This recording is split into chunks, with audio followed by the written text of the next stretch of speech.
우리 성경 말씀은 출애굽기 3장 1절부터 5절 말씀 우리 같이 읽겠습니다. 시작. 모세가 그의 장인 미디안 제사장 이드로의 양떼를 치더니 그 양떼를 광야 서쪽으로 인도하여 하나님의 산 호렙에 이르매 여호와의 사자가 떨기나무 가운데서 나오는 불꽃 안에서 그에게 나타나시니라. 그가 보니 떨기나무에 불이 붙었으나 그 떨기나무가 사라지지 아니하니라. 이에 모세가 이르되 내가 돌이켜가서 이 큰 광경을 보리라. 떨기나무가 어찌하여 타지 아니하는고 하니 그때 여호와께서 그가 보려고 돌이켜 보신 것을 보신지라. 하나님이 벚나무 가운데서 그를 불러 이르시되 모세야 모세야 하시니 그가 이르되 내가 여기 있나이다. 하나님이 이르시되 이리로 가까이 오지 말라. 내가 선 곳은 거룩한 땅이니 내 발에서 신을 벗으라. 아멘. 모세가 지금 서 있는 곳은 하나님이 산 호렙이라는 곳입니다. 좀 더 포괄적으로 말씀드리면 광야라는 곳입니다. 그 광야의 특징은 아시는 것처럼 의식주가 안 되는 곳입니다. 사람이 살 수가 없습니다. 거기서 옷을 구할 수가 없고, 거기서 먹을거리를 구할 수 없고, 거기서 집을 지을 수가 없습니다. 우리가 흔히 집을 지을 때는 목재를 과거에는 써왔어요. 그리고 지금은 여러 가지 재료를 통해서 벽돌로 되고 또 시멘트로 된 이런 집들, 철구로 된 집을 짓고 있습니다. 과거에는 목재로 된 집을 지어서 잘 살았기 때문에 특별히 유대인들 같은 경우는 그 목재가 귀 있어요. 그게 그 광야 지역 그쪽 지방이 나무가 흔치 않았어요. 그래서 우리가 아시는 것처럼 성전 지을 때도 레바논에서 공수해 오잖아요. 목재가 마땅하지 않았기 때문에. 그래서 대부분이 어떻게 살았느냐? 돌집으로 살았어요. 그래서 돌살이 많았기 때문에 돌을 이렇게 깨서 불을 만들어서 그 안에다가 돌집으로 살았어요. 우리는 무덤을 쓸 때에도 보면 땅을 파서 그 안에 묘를 넣고 관을 넣고 이렇게 묘를 이렇게 두둑이 하지 않습니까? 그런데 유대인들은 그렇게 하는 방법보다는 불을 만들어서 그 안에다가 모시는 일들이 훨씬 더 많았어요. 그러니까 유대인들의 그 지형 때문에, 토양 때문에 어쩔 수 없이 그렇게 의식주가 되지 않는 곳 이 광야에서 살고 있는 이 모세, 나이 80이 되어서 광야에서 살고 있죠. 호렙산 근방에서 살고 있습니다. 시나이 반도라고 부릅니다. 그런데 그곳에 오늘 떨기나무가 타고 있습니다. 나무가 있네요. 떨기나무라고 불리니까요. 이 떨기나무는 참 쓸모없는 나무입니다. 만약에 여러분 성지순례 가셔서 지금도 이곳을 지나갈 수 있다면 버스에서 늘 보는 게 자동차 차량에서 늘 보는 게 황량한 벌판과 그리고 돌산들, 돌밖에 안 보여요. 돌산들 그리고 가끔 가다가 나무가 이렇게 서 있는데 그 나무들을 보면 전부 다 말라있는, 우리로 말하면 가시나무 같은 그런 모양을 갖고 있습니다. 나무가 용도가 있다면 그건 열매를 맺을 때 열매를 받아서 쓰거나 아니면 목재로 쓰거나 아니면 땔감으로 쓰거나 아니면 너무 더우니까 그늘을 제공하는 일에 이렇게 쓰임 받습니다. 그런데 이게 사막에 광야에 있는 이 떨기나무는 아무것도 소용이 되지 않습니다. 목재로도 쓸 수가 없어요. 땔감으로도 쓸 수가 없어요. 왜냐면 땔감은 어떤 나무가 좋아요? 화력도 좋고 오래 가야 되잖아요. 근데 이거는요 지푸라기 같아요. 넣으면 금방 확 타버리고 말아요. 그러니까 이 나무는 쓸모가 없어요. 아무리 많이 아궁이에 집어넣으면 뭐합니까? 지푸라기 아시죠? 지푸라기. 그 잠깐 화력은 좋은데 금방 없어져 버리니까 의미가 없어요. 또 열매를 맺느냐? 아니요. 그렇다고 꽃을 예쁜 꽃이 피느냐? 글쎄요. 저는 시간을 잘 못 맞춰서 그런지 떨기나무 꽃은 못 봤습니다. 인터넷으로만 잠깐 봤습니다. 그리고 이 나무는 그늘이 되어지지 않아요. 그러니까 아무런 용도가 없는 나무가 광야 곳곳에 있어요. 여러분 가시면서 그 가이드가 이게 떨기나무예요 라고 말씀하시면 버스에 있는 사람 전체가 다 고개가 움직이는데 나중에는 움직이지도 않아요. 다 거기서 거기 맨날 떨기나무만 보니까 그렇습니다. 그런데 그 떨기나무가 왜 타지 않는고라고 모세가 말하고 있습니다. 즉 떨기나무는 지푸라기처럼 한순간에 타버리는 거거든요. 워낙 건조한 곳이기 때문에 자연 발화가 많이 되어져요. 그러니까 누가 불을 놓은 게 아니라 그냥 너무 건조하다 보니까 발화가 되어지면 그건 일상 흔한 일이었어요. 그리고 그렇게 발화되어진 떨기나무는 금방 재가 되어버리고 마는 건데, 모세에게 호기심을 불러일으켰던 것은 발화된 게 문제가 아니라, 타는 게 문제가 아니라 금방 없어져야 되고 금방 재가 되어야 될 떨기나무가 계속해서 타고 있었기 때문에 그렇습니다. 그래서 아마 그 호렙산 신의 산 있죠. 그 근방에서 양을 치다가 타고 있는 떨기나무 보면서 아이고 조금 있으면 없어지겠지라고 속으로 생각했는데, 양떼를 이끌고 목축을 이끌고 움직여도 계속 타고 있으니까 호기심 때문에 가까이 갈 수밖에 없는 것입니다. 가보니까 뭐가 있어요? 타는 떨기나무 가운데 여호와의 사자가 나오신 모습을 성경 말씀 그대로 보게 되어집니다. 여러분, 이 장면은 우리에게 보여지는 부분, 퍼포먼스의 부분이고요. 그 핵심적인 내용이 있습니다. 퍼포먼스, 보여지는 장면은 뭐예요? 타는 떨기나무입니다. 그리고 그 자리가 거룩한 땅이라고 하나님께서 직접 말씀하셨습니다. 자, 타는 떨기나무, 이게 우리에게 시사하는 의미는 뭘까요? 이렇게 많은 목사님들이 얘기하시더라고요. 떨기나무는 우리 같다.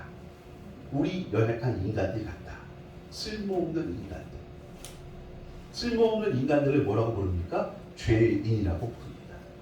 하나님께서 인간을 창조하실 때 하나님의 형상을 따라 하나님께 영광과 찬송을 드리려고 만드셨습니다. 특별히 모든 다른 피조물들은 그 종류를 따라 만드셨는데 사람만큼은 하나님의 형상을 따라 만들었거든요. 하나님의 소원이 있었다면 우리를 통해서 하나님 앞에 영광과 찬송을 받기 원하셨던 것 같아요. 그게 창조주의 목적이었어요. 그런데 인간이 하나님 앞에 영광과 찬송을 돌리기보다는 죄인이 되고 말았어요. 죄인은 뭐라고요? 쓸모없는 존재. 창조하신 네가 볼 때는 아무런 쓸모가 없어요. 그 쓸모없는 존재가 바로 떨기나무 같습니다. 그런데 그 떨기나무가 계속 타고 있습니다. 어떻게 계속 탑니까? 이 불꽃을 하나님의 불꽃이라고 합니다. 우리 인생도 마찬가지죠. 우리 성도님도 마찬가지예요. 우리도 쓸모없는 인생인데 우리 안에 하나님의 은혜와 성령의 불이 타오르고 있습니다. 그랬더니 쓸모 있는 존재가 되었습니다. 누구만이 거룩한 땅에 설 수 있습니까? 누구만이? 예, 거룩한 땅에는 죄인이 설 수가 없어요. 그런데 놀랍게도 하나님의 불이 있는 사람은 그곳에 설 수 있게 된 거예요. 그걸 신발 벗기 운자라고 성경이 설명하고 있습니다. 내가 선 땅은 거룩한 땅이니 신발을 벗으라라고 말씀하고 있습니다. 도대체 신발을 벗으라는 의미가 뭘까요? 그 신발 밑창에 더러운 게 많이 묻었으니까, 그거 화장실도 가는 거니까 그 신발이 더러우니까 벗으라는 뜻이었을까요? 룻기서 보니까 신발 벗기운 자의 의미를 정확하게 설명해 주고 있습니다. 룻기에 보면 시어머니 나오미가 나오고요, 룻이라는 모압 여인 며느리가 나와요. 그런데 이 집안은 몰락해서 남편들은 아들들은 다 죽고 과부만 남았어요. 그러니까 시어머니 과부, 며느리 과부, 쌍과부 댁이에요. 쌍과부 댁. 이분들이 고향 베들레헴으로 돌아와요. 근데 쌍과부니까 살 길이 막막한 거예요. 원래는 부유한 집안이었는데 이민 가면서 모든 걸 변금화했거든요. 근데 문제가 있어요. 원래는 땅은 팔 수가 없어요. 하나님의 명령이에요. 땅은 하나님의 것이니까 그걸 팔 수가 없어요. 그런데 이분들은 아예 모압 땅으로 가려고 작정을 했기 때문에 그 땅마저도 다 팔아버리고 갔어요. 근데 그 모압 땅에서 잘 되면 좋은데 남편 아들들이 다 죽고 나니까 이제 재산들도 다 없애고 나니까 쌍가구만 맨몸으로 돌아오게 된 거예요. 뭘 먹고 삽니까? 이 시대와 다른 그 시대는 여인들이 나가서 직장, 돈 버는 일 못하는 시대였어요. 살 방법이 없었던 것이죠. 그때 이분들에게 유일하게 하나의 길이 열렸는데 마침 추수할 때에 이삭 줍기는 누구든지 가서 할 수 있거든요. 이삭을 줍는 일, 그 일을 하다가 먼 친척이었던 보아스를 만나게 되었습니다. 하나님의 은혜가 거기 임하게 되어지죠. 보아스와 룻이 사랑하게 되어져서. 그런데 이 보아스가 이미 마음의 문이 열려져서 이 쌍가부댁을 받아들이기로 했는데 문제가 생겼습니다. 이 여인은 이미 결혼을 했던 사람이고요. 이 여인을 책임지려면 법 절차가 있기 때문에 그래요. 그 법 절차는 게 뭐냐면 기업 물을 자라는 뜻입니다. 즉, 이 나오미의 집안을 룻이 결혼하면 나오미 집안에 있는 모든 명분들, 과거에는 부자였고 땅도 있었다고 했잖아요. 그 땅을 다 회복시켜줘야 되는데 그 땅을 회복시켜준다고 해서 보아스 명의로 둘 수가 없어요. 그건 나오미 집안의 명의로 둬야 되기 때문에 그래요. 하나님의 법이었기 때문에 그래요. 그러니까 기업을 물어준다라고 그걸 표현하는 거예요. 그런데 그것도 형식이 있어요. 방식이 있어요. 내가 원한다고 되는 게 아니라 순서 서열이 있기 때문에 그래요. 보다 가까운 친족이 먼저 그 일을 해야 되는 거고, 보아스 같은 경우는 먼 친척이었기 때문에 자기보다 서열이 높은 친척이 있었어요. 그래서 할 수 없이 그 사람을 찾아가서 묻습니다. 사정이 이러이러한데 이 쌍가부 때 우리 가족들이, 우리 친척들이, 우리 문중이 지켜줘야 되지 않느냐. 그러니 당신이 나보다 서열이 앞선 사람이니까 기업 물자가 되십시오 라고 요청을 합니다. 그랬더니 이 사람이 성경의 표현 그대로 얘기하면요, 내 기업에, 내 재산에 축이 날까봐 염려가 되니 나는 기업을 물지 않겠습니다 라고 얘기합니다. 왜요? 지금 이 사람에게 기업 물는다는 건 의무와 책임이 주어지는데, 그건 나오미 집안을 일으켜주고 빼앗겼던 땅, 돈으로 다 환전해서 나갔으니까 없어졌던 땅을 다시 회복해서 나오미 집안으로 줘야 되는데, 그러다 보면 내 재산이 축나잖아요. 그래서 이 사람이 안 하겠습니다. 그걸 뭘로 증명하느냐? 신발 벗어라, 이렇게 말합니다. 신발 벗기 운자는 참 부끄러운 일이었습니다. 책임을 지지 않는 것. 여러분, 책임을 지지 않는 것만큼 부끄러운 일이 어디 있습니까? 신발 벗기 운자로 명령이 되어집니다. 그렇다면 이 내용 가운데, 이 스토리 가운데 신발 벗기 운자의 뜻을 아시겠죠? 그 말은 자기가 감당해야 될 의무와 책임을 감당하지 아니하고 타인에게, 다른 사람에게 양도했다는 뜻입니다. 쉽게 간추려서 얘기하면 신발 벗기운 자를 양도했다, 이 뜻입니다. 넘겨주었다, 이 뜻이에요. 그러니까 호렙산에서 불꽃 가운데 나타나신 하나님의 사자가 이것은 거룩한 땅이니 너는 신발을 벗어라 라고 얘기합니다. 신발 벗어라의 의미가 뭔지 아시겠죠? 양도해라 라는 뜻입니다. 뭘 양도합니까? 모세의 나이가 지금 어느덧 80이 되었습니다. 40살까지 이 모세는 애굽의 왕자로 살았습니다. 애굽의 왕자로 살 때 이분에게는 청혼의 꿈이 있었습니다. 그 꿈은 출세 바로가 되는 것, 이런 것 아니었습니다. 그의 꿈은 자기의 친족들을 구원하고 해방하는 꿈이었습니다. 우리 어머님의 민족을 어떻게든 해방시키고 제자리로 돌려놓는 게 이 모세의 꿈이었습니다. 그 꿈을 이루기 위해서 그는 바로가 되려고도 했습니다. 이건 역사의 이야기입니다.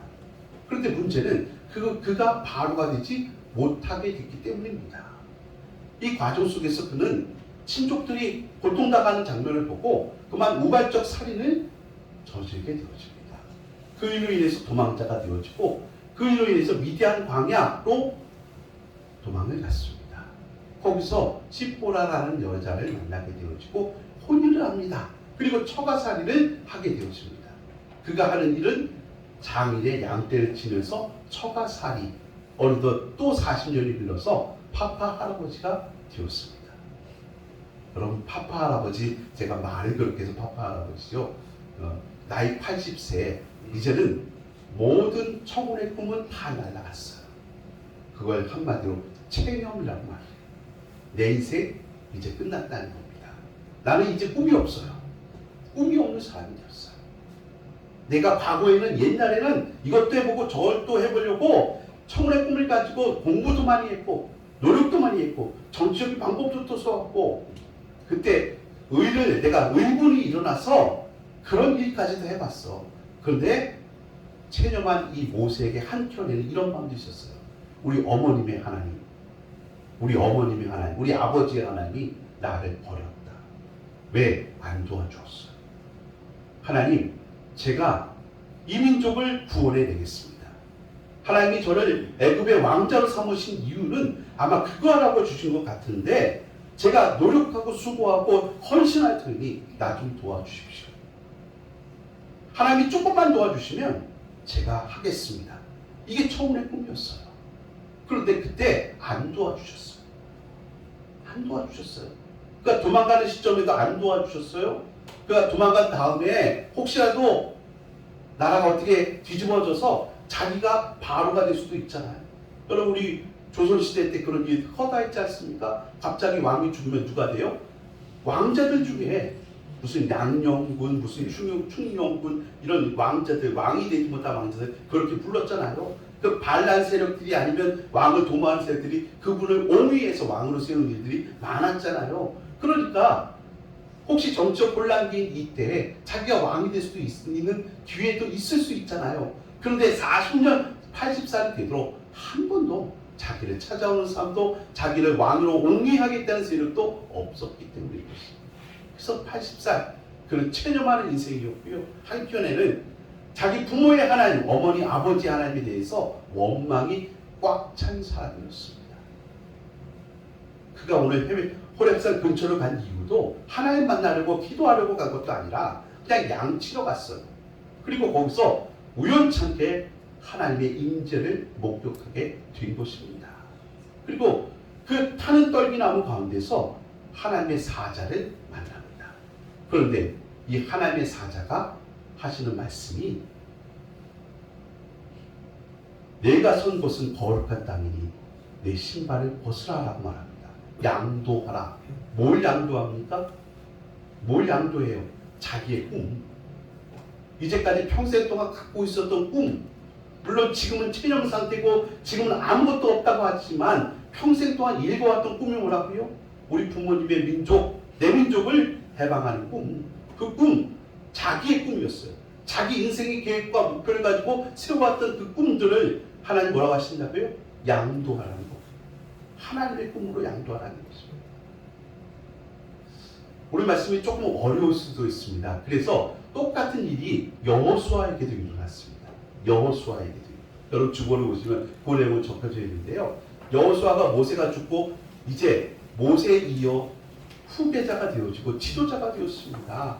그리고 지도자가 된 여호수아에게 똑같이 하나님이 나타나셔서 말씀하신 장면이 여호수아서 5장 13절로 15절 말씀을 제가 기록해 놨습니다. 여호수아가 여리고에 가까이 이르렀을 때 눈을 들어본즉 한 사람이 칼을 빼어들고 마주 서 있는지라. 여호수아가 나가서 그에게 묻되 너는 우리를 위하느냐 우리의 적들을 위하느냐 하니 그가 이르되 아니라 나는 여호와의 군대장관으로 지금 왔느니라 하는지라. 여호수아가 얼굴을 땅에 대고 엎드려 절하고 그에게 이르되 내 주여 종에게 무슨 말씀을 하려 하시나이까. 15절 같이 있습니다. 시작. 여호와의 군대 대장이 여호와의 수아에게 이르되 내 발에서 심히 벗으라. 내가 선 곳은 거룩하니라 하니 여호수아가 그대로 행하니라. 아멘.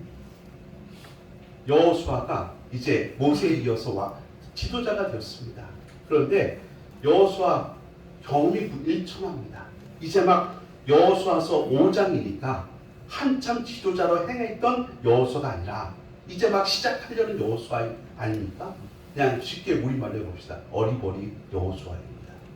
근데 이 어리버리 여호수아에게 하나님의 군대 대장이 딱 나타나셔서 내가 선 곳은 거룩한 곳이니 신발 벗으라, 양도하라 이렇게 얘기합니다. 그러면 모세에게도 똑같은 장면이 나왔고 여호수아에게도 똑같은 장면이 나왔는데 이 장면 앞에 공통점이 하나 있습니다. 공통점. 여러분 여호수아서 5장 말씀을 지금 열어보시면 한번 펴보실까요? 무슨 일이 이 장면 앞에 있는지, 하나님의 군대 대장이 나타나기 전에 무슨 일이 있는지 여호수아서 5장, 오늘 말씀 책까지 펴시고 여호수아서 5장을 열어보십시오.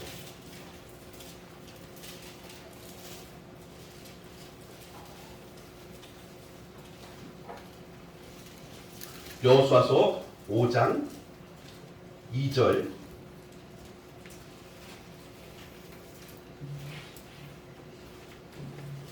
찾으신 줄 알고 여호수아서 5장 2절 보면 2절 위에 제목이 있죠. 소제목 뭐라고 써 있습니까? 시작. 이스라엘이 길갈에서 할례를 받다. 할례를 받아요. 이 할례는 요단을 건너 이스라엘 백성들이 여리고를 앞에 두고서 남자의 성기의 포피를 제거하는 일들을 모두가 했다는 뜻입니다. 여러분 지금 전쟁을 앞두고 있습니다. 전쟁을 앞두고 뭘 해야 됩니까? 보양을 먹어야죠. 보양식을. 네?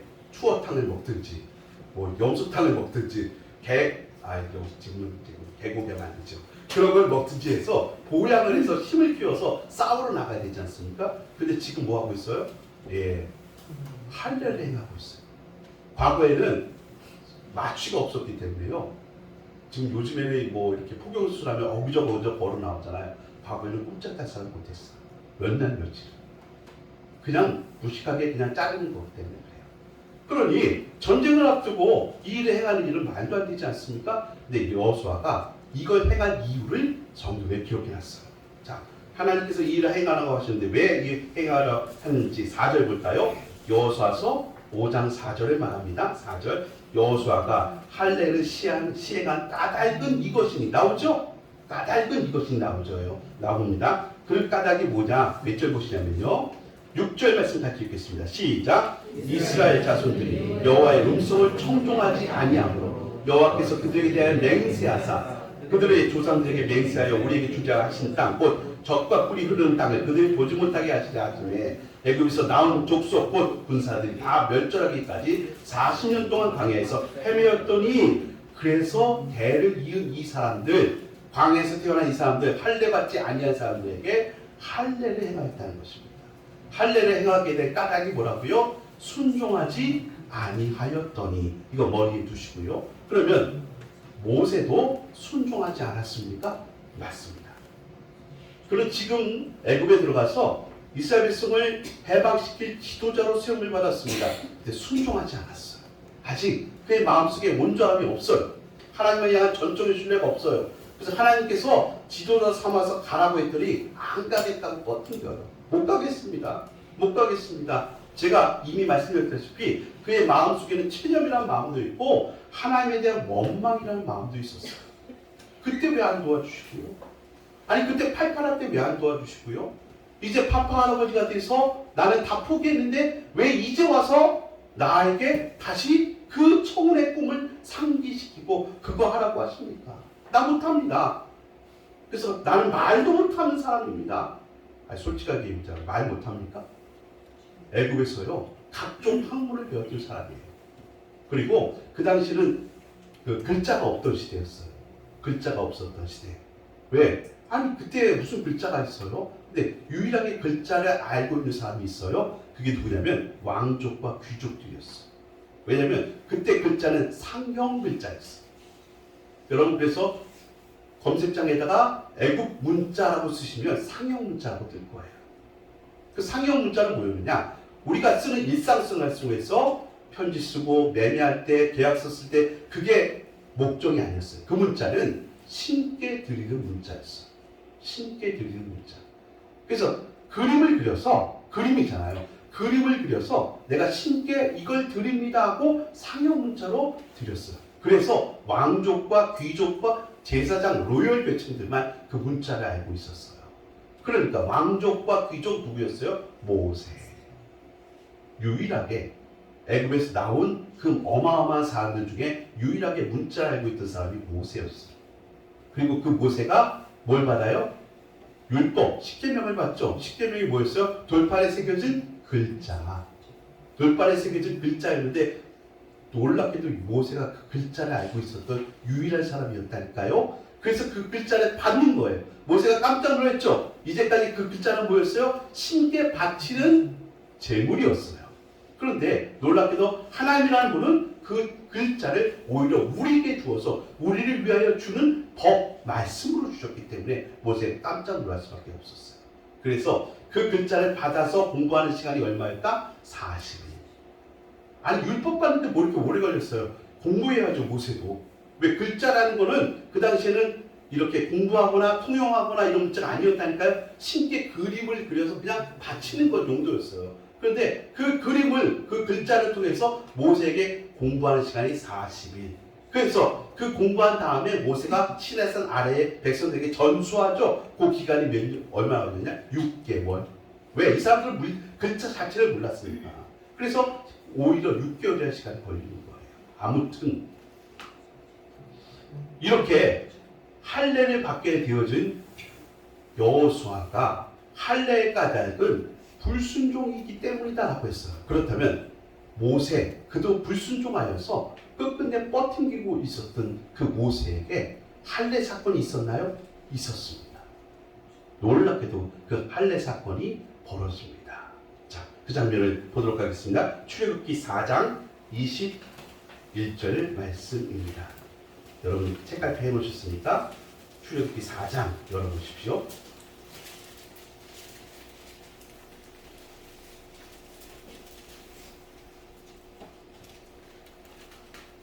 출애굽기 4장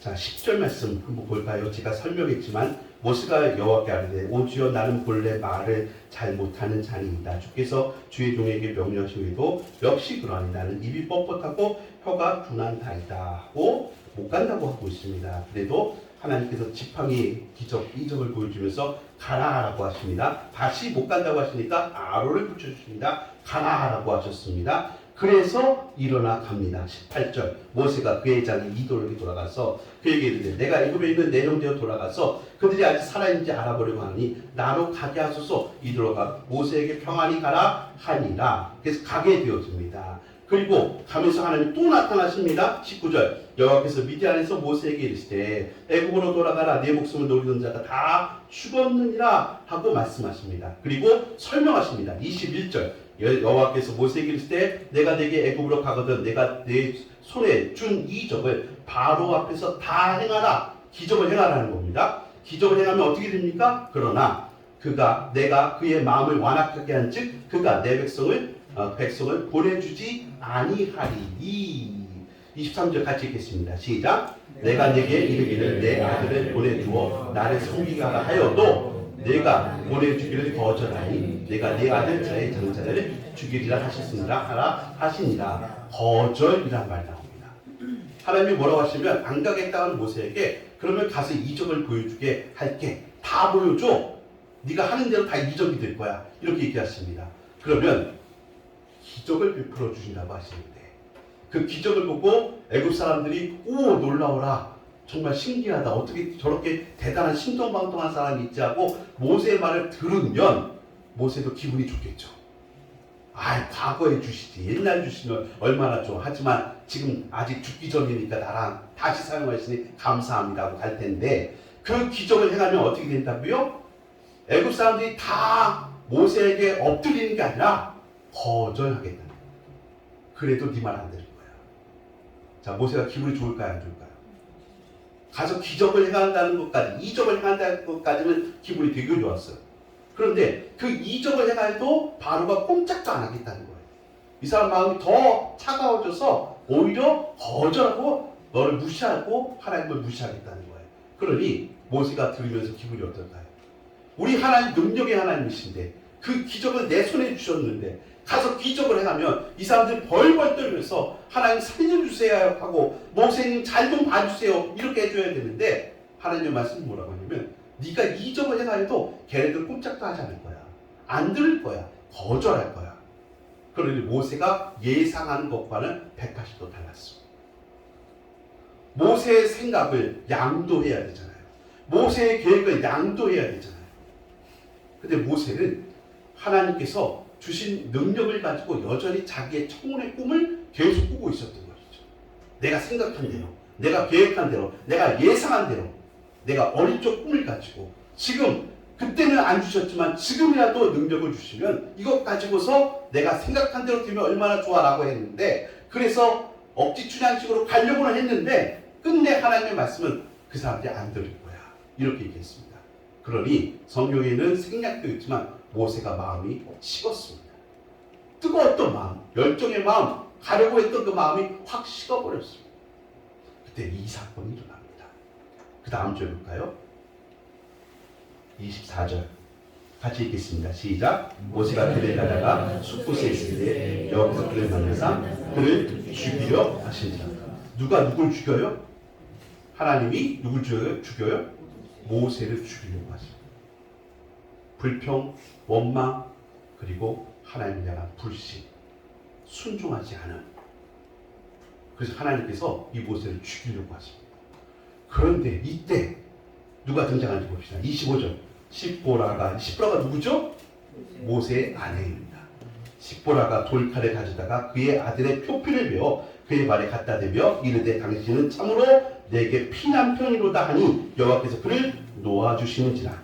그때 십보라가 피난편이라 함은 할례 때문이었더라. 그래서 마누라 잘 얻어야 돼. 이 십보라는요 미디안 사람입니다. 미디안 여인이에요. 그런데 이 여자가 갑자기 자기 아들의 모세와 자기 사이에서 태어난 아들이죠. 할례를 행하여 이 아들에게.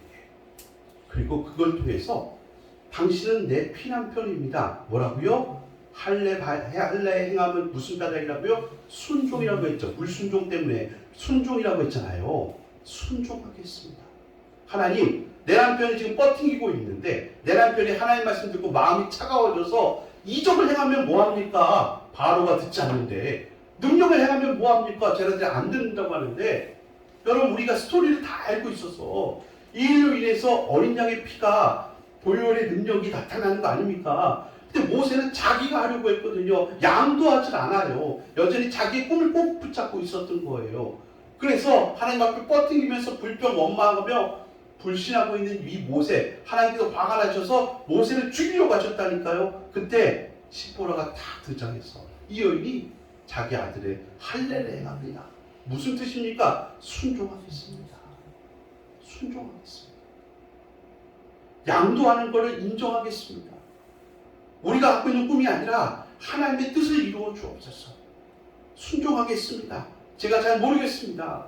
우리가 이적을 행하여도 모세가 안 듣는다고 한다면 어떻게 될지는 잘 모르겠습니다만 우리가 할 일은 뭐예요? 모세와 십보라가 할 일은 순종하겠습니다. 하나님의 뜻이 있겠죠. 계획이 있겠죠. 잘 모르겠지만 순종하겠습니다 하고 할례를 행하는 거예요. 오늘 이 시대의 성도들에게 가장 중요한 핵심 사항이 뭔지 아세요? 순종이에요. 여러분 예수님을 믿었던 이유 가운데 여러 가지 이유가 있을 거예요. 처음부터 복음의 진리를 잘 알아서 예수 믿는 게 아니라 누군가에게 전해주는 소리 무슨 소리였습니까? 교회 가면 복 받는다더라. 교회 가면 자식들 잘 된다고 하더라. 교회 가면 그래도 자식들이 또 순종하는 자식들이 있고 하다못해 교회 가면 나쁜 거 가르쳐 주겠냐? 좋은 거 가르쳐 주고 바른 거 가르쳐 주겠지. 이런 마음 가지고 교회 오시고 보내지 않으셨습니까? 그랬던 우리들이 너무나 몰랐던 것이죠. 하나님께서 오늘 우리에게 원하시는 건 뭐라고요? 순종인데 이 순종보다는 교회 가면 내 앞길이 형통케 되고 잘 뚫린다. 잘 될 것이다. 이런 마음만 가지고 예배당에 오시지 않습니까? 그때 무슨 하나님의 뜻을 생각했습니까? 무슨 하나님이라는 분이 어떤 분인가에 대해서 생각보다는 굉장히 하나님이 강하고 예수님이 굉장히 힘이 있다고 생각하니까 그 하나님 잘 믿고 그 하나님 잘 붙잡고 있으면 내가 여러 가지 복을 받을 수 있다라는 그 한 가지 생각으로 예배당에 온 것 아니십니까? 그러다가 놀랍게 주님께서 오늘 우리에게 이 말씀을 주신 거예요. 할례. 이걸 우리식으로 말씀드리면 뭐예요? 세례. 내가 죽는 거. 물에 들어가서 내가 죽고요. 하나님의 은혜로 다시 산 자가 되어질 때 이제는 내가 산 것이 아니라 내 안에 있는 예수께서 사신 것이라의 삶을 살겠습니다 하고 신앙 고백한 거 아니겠습니까? 그래서 우리 앞길 속에 내가 생각했던 청혼의 꿈, 내가 생각했던 인생의 모든 계획 우리 살아보니까 그렇게 인도함을 받지 않잖아요. 예기치 못한 수렁과 환난과 역경이 얼마나 많은 줄 아십니까? 여기 인생을 살아보셔서 다 이 말 앞에 맞습니다. 나는 예수 믿고 잘 될 줄만 알았어요. 모든 게 하나부터 열까지 고속도로 인생이 될 줄 알았는데 고속도로는커녕요 장애물과 예기치 못한 첩첩의 산중이 있어서 어려움을 만날 때 있지 않습니까? 그런데 오늘 십보라가 놀랍게도 무슨 고백을 합니까? 할례를 하면서 순종하겠습니다. 도저히 저도 하나님의 뜻이 뭔지를 모르겠습니다. 우리 남편이 이적을 행하고 능력을 행하면 바로가 벌벌 떨면서 엎드려지는 게 당연하게 우리가 예상 코스인데 하나님이 그 코스로 인도하지 않으신다고 한다면 그러면 가서 뭐합니까? 의미가 없는데 라고 인간의 생각은 할 수 있지만 우리는 하나님을 믿습니다 하고 다 엎드리는 거예요. 여기 혹시 체념하는 분 있습니까? 이렇게 해도 안 되고 저렇게 해도 안 되니까 내가 예수님을 믿는다고는 하지만 이것만큼은 안 되는 건가 보다. 이거는 기도로도 안 되는 건가 봐 하고 체념하는 분도 있지 않습니까? 체념하지 마십시오. 하나님 오늘 우리에게 뭐 요구하신 거 뭐예요? 체념이 아니라 신발을 벗어라입니다. 하나님께 다 양도나. 우리 인생에 꿈들 있지 않습니까? 계획들 있잖아요. 저도 여기 농곡동 시흥 땅 농곡동에 올 때는 그런 계획들이 있었습니다. 예, 왜 이 첩첩산중을 제가 왜 왔는지 아세요? 여기 연고지도 없는 사람이에요. 전 시흥을 몰랐어요. 처음에 목감이라는 곳에 올 때 목감이라는 곳도 있어? 라고 이 IC 통과하면서 그렇게 얘기했던 사람이에요. 근데 여기 하나님께서 보내주셨으면 하나님께서는 장소를 가리지 아니하고 길목을 가리지 아니하시는 분이니까 여기서 제가 3년만 목회하면 여기서 100명, 200명 돌파할 줄 알았어요. 저 설교 잘하잖아요. 얼굴 이 정도 됐잖아요. 안 되더라고요. 만만치 않더라고요. 참 어려움과 우여곡절 많이 겪었잖아요. 여러분이 증인이시잖아요. 잘 아시잖아요. 그래요. 하나님 오늘 우리에게 요청하는 건 뭐냐면 신발 벗겨라. 벗어서 하나님께 맡겨라입니다. 하나님의 뜻을 우리는 알지 못해요. 그런데 하나님 오늘 우리에게 요청하는 거 양도하라. 하나님께 맡겨라. 그걸 뭐라고 부른다고요? 순종이라고 부른다고요. 나는 잘 모르겠습니다. 하나님 왜 이렇게 인도하시는지를 알지는 못하겠습니다. 그런데 놀랍게도 순종하라고 얘기합니다. 일본인 중에서 그 일본인은 기독교인이 1% 미만입니다. 현재. 그런데 거기 알곡 같은 신앙인들이 있어요. 그 중에서 이런 분이 있죠. 북해도에 살고 있는 미우라 이학고 같은 분 빈점의 그 주인공입니다. 여러분 그 홋카이도 놀러 가시면 이 미우라 이학고의 그 기념관이 있어요. 그 고향에 있어요. 한번 가보십시오. 좋은 도전이 되실 거라고 생각합니다. 이 여인이 아시는 것처럼 교사였어요.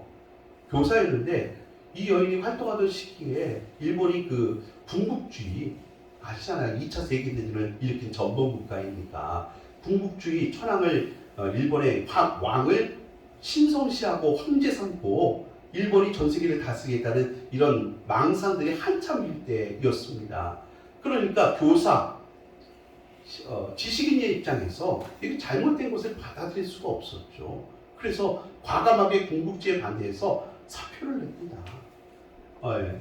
이 사람 그때 하나님이 안 만지셨으면요, 이 사람 우리식으로 얘기하면 안기부에 끌려갈 사람이었습니다. 그런데 그런 와중에 이 여인에게 오히려 어려움이 옵니다. 폐결핵. 폐결핵이 와요. 저는 폐결핵밖에 몰랐는데요. 오늘 말씀 준비하다 보니까 이 여인이 폐결핵 플러스 직장암 플러스 여러 가지 종합병원이었더라고요. 그래서 그 이후에 아니 군국주의에 반대하고 지식인의 양심을 따라서 행동한 게 뭐가 잘못됐습니까? 근데 이 여인이 놀랍게 정말 안타깝게도 계속 누워있는 삶을 살아요. 이 질병으로 인해서 계속 그래요. 그런데 시집을 잘 가요. 시집을 잘 가요. 하나님의 좋은 사람을 인연으로 만들어주신 것 같아요. 그래서 제가 그 사람 이름까지 적어왔습니다. 그 남편은 공무원이셨는데 이름을 적어왔어요. 미우라 미스요라는 분입니다. 이분이요. 아니 누워있는 여인이잖아요. 병들어 누워있는 여인이 소설을 써야 되는데 누군가 대피를 해줘야 되잖아요. 수발을 다 들어주고 다 책임져줘야 되잖아요. 이분이 그 역할을 했어요. 그래서 제가 딱 떠오르는 사람이 누구냐. 한국의 미우라 이학거는 조종래 태백산맥을 지으신 소설가이십니다.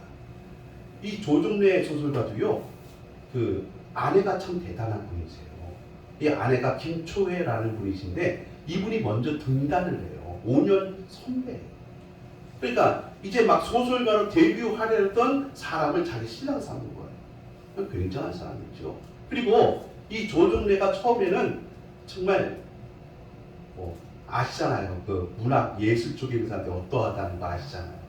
그러니까 그 예술적 기질이 있었기 때문에 아주 방랑, 방탕, 나쁜 거를 일삼는 사람이었어요. 그런데 이 여인 만나고서 참 사람이 고생 무지하게 시켰겠죠. 그런데 이 사람이 바뀌어져요.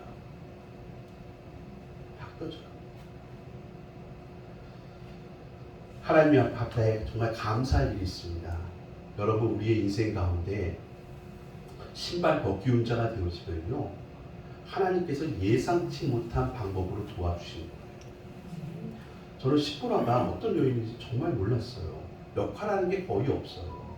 그런데 이 장면, 하나님께서 모세를 죽이려고 하는 이 장면 속에서 하나님께 양도했더니 하나님께서 십보라는 여인을 모세를 살리는 역할, 모세를 180도 바꿔주는 역할을 이 여인이 감당하더라고요.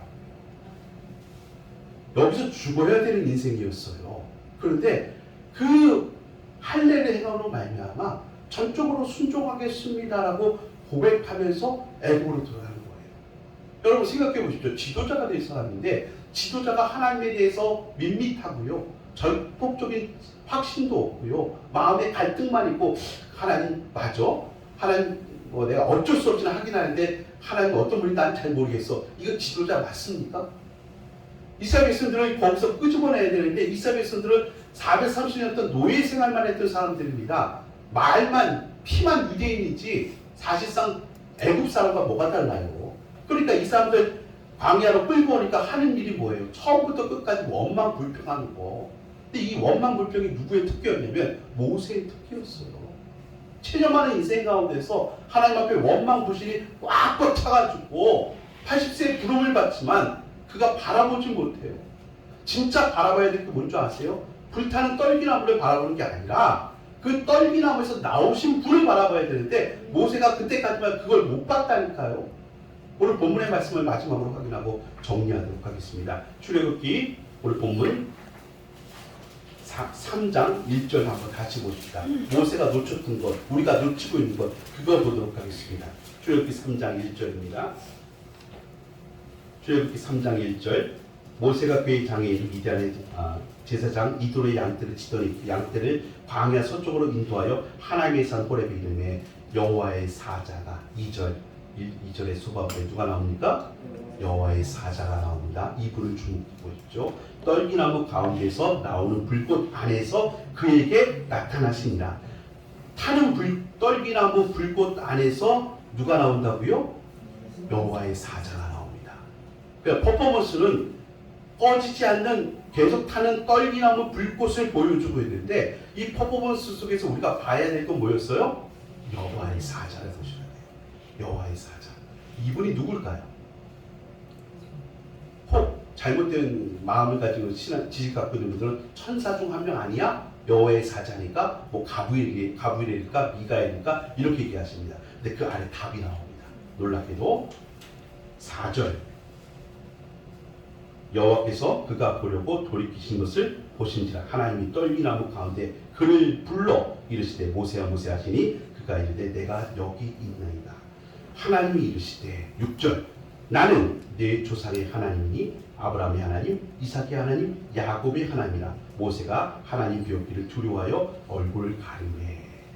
자, 여호와의 사자가 떨기나무 불꽃 가운데 나왔습니다. 이어지는 말씀 속에서는 여호와의 사자라고 명명합니까? 여호와라고 명명합니까?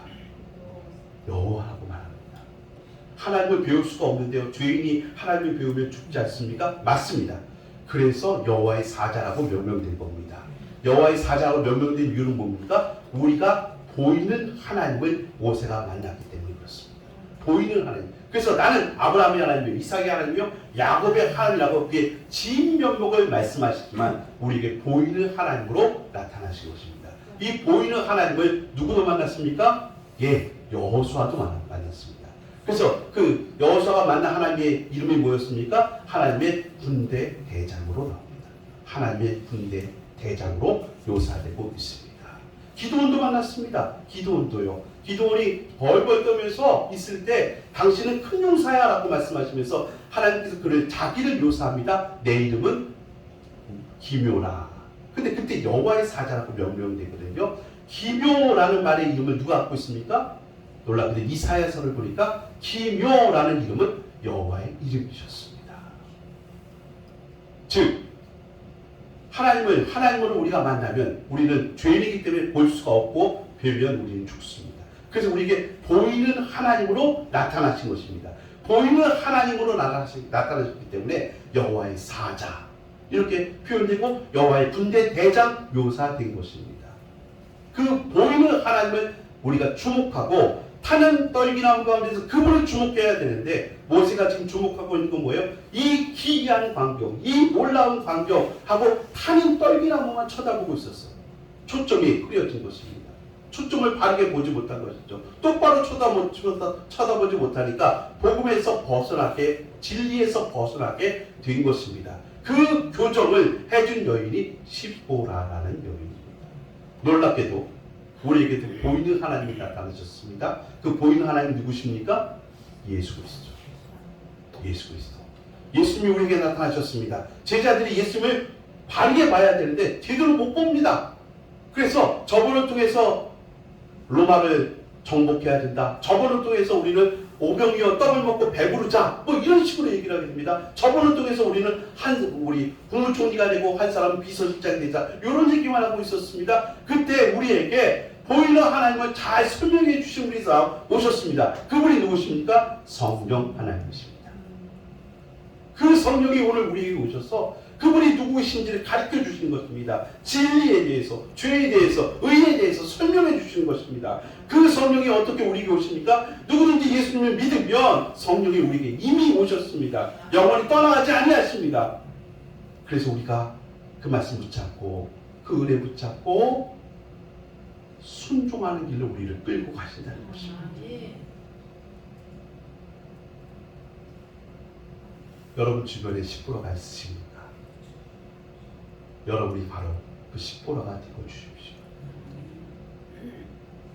얘기지도 못했던 인물입니다. 모세가 처가살이 하면서 사실 모세가 그 여인에게 어떤 영적인 은혜를 도움을 받을 것이라고는 아마 상상도 못했을 것입니다. 단지 이 여자, 이 집안 때문에 장인 덕분에 먹고 산다. 이 정도만 하고 있지 않습니까? 그런데 그 십보라는 여인을 통해서 모세는 하나님에 의해서 진노로 죽임당할 수 있는 그 위기 상황 속에서 이제 교정되어지고 초점이 바르게 세워져서 순종이라는 것을 깨닫게 되었습니다. 순종하겠습니다.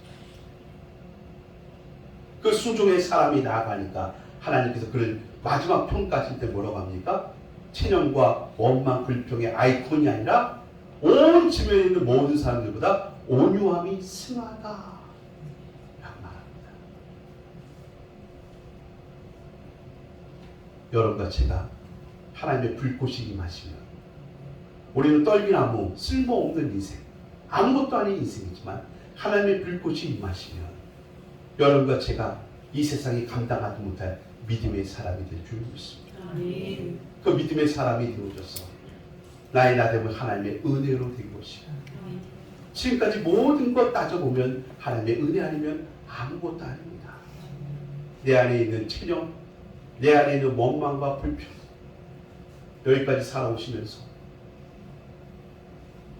많이 체념하고 있었잖아요. 이건 어쩔 수가 없는 것 같아요. 이건 기도해도 안 되는 것 같아요. 여러분 왜 기도를 안 하는 줄 아십니까? 체념했기 때문에 안 하는 거예요. 해도 안 되는 것 같으니까. 차라리 그 순간, 그 시간 내가 땀을 한번 흘려보는 게 더 나을 것 같아요. 내가 누군가를 만나는 게 나한테 더 유리할 것 같아요. 그 마음이 들어서 기도 안 하는 것입니다. 왜냐하면 저도 똑같은 인생이기 때문에 그렇습니다. 목사라고 해서 늘 기도합니까? 저도 똑같은 우여곡절을 겪습니다. 체념될 때가 있어요. 아무리 해도 안 될 때. 그럴 때가 있어요. 그러면 그때는 다 하기 싫어요. 기도도 하기 싫고 말씀도 보기 싫고 누구나 만나기도 싫고 다 하기 싫어요. 근데 그때 하나님께서 저에게 십보라 같은 여인을 주셨습니다. 우리 집사람이요. 십보라 같은 성도들을 주셨습니다. 저는 여러 번 보고 은혜를 받아요. 아, 저분은 여기서 정말 절망의 나락으로 떨어져야 될 것 같은데 어떻게 그 믿음의 자락을 붙잡고 있지 하는 생각을 가지면 목사인 제가 부끄러울 때가 많아요. 제 주변에 십보라를 하나님이 두셨어. 저를 또 일으켜 주시고 일으켜 세워줘서 오늘날 여기까지 왔습니다. 이제 제가 여러분에게 십보라가 되어드리고 합니다.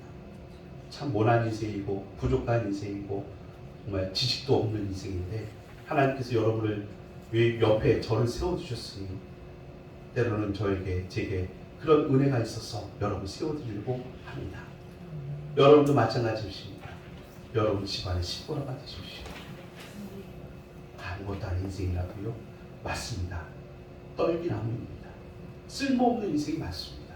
그런데 우리가 이 세상에 십보라 역할을 감당하고 모세 역할을 감당하는 이유는 십보라 떨기나무이기 때문이 아니라 내 안에 하나님의 불이 오셨기 때문입니다. 성령이 오셨어요. 그래서 무엇이든지 감당할 수 있는 하나님의 사람이 되었습니다. 어리버리한 분들이 있습니다. 나는 공부한 것도 없고요. 나는 흑수저고요. 나는 뭐 별 볼 일 없는 인생이고요. 예쁘지도 않고요. 나는 뭐 힘이 센 것도 아닌데요. 어리버리한 인생도 있습니다. 여러분 낙심하지 마십시오.